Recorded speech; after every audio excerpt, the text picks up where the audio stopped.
ഇന്ന് തന്നെ ഡൗൺലോഡ് ചെയ്യൂ. കാണൂ നിങ്ങളുടെ ഫേവറേറ്റ് ഷോസ്.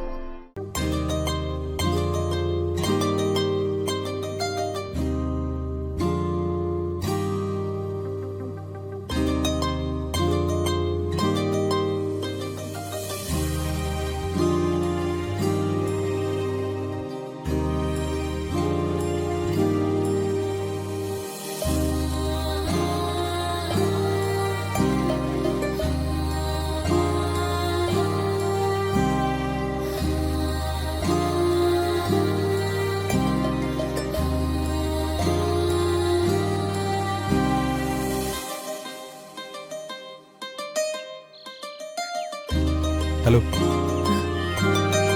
കുറെ നേരമായല്ലോ. എന്താ ഇത്ര ആലോചന?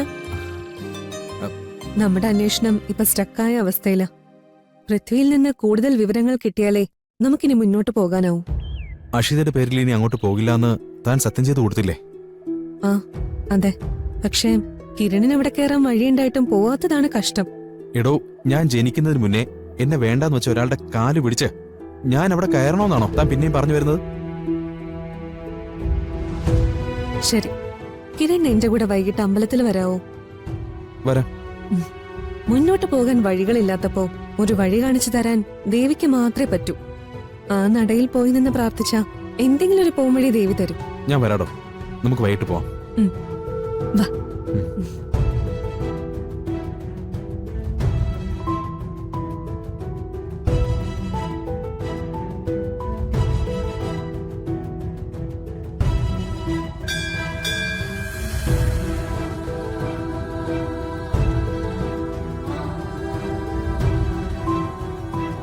അമ്മേ, ദേവി മഹാമായെ, എന്റെ മനസ്സിൽ എന്താണെന്നും എന്റെ ലക്ഷ്യം എന്താണെന്നും ദേവിക്കറിയാലോ.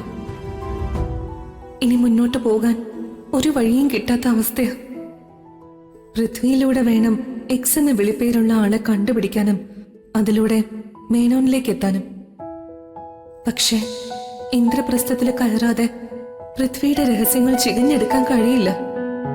ഇനി ആ വീട്ടിലേക്ക് എനിക്ക് കയറാനും സാധിക്കില്ല. എല്ലാ പ്രശ്നങ്ങൾക്കും ഉത്തരം തരാനും മുന്നോട്ട് പോകാനുള്ള വഴി കാണിച്ചു തരാനും എന്റെ ദേവിക്ക് മാത്രമേ കഴിയൂ.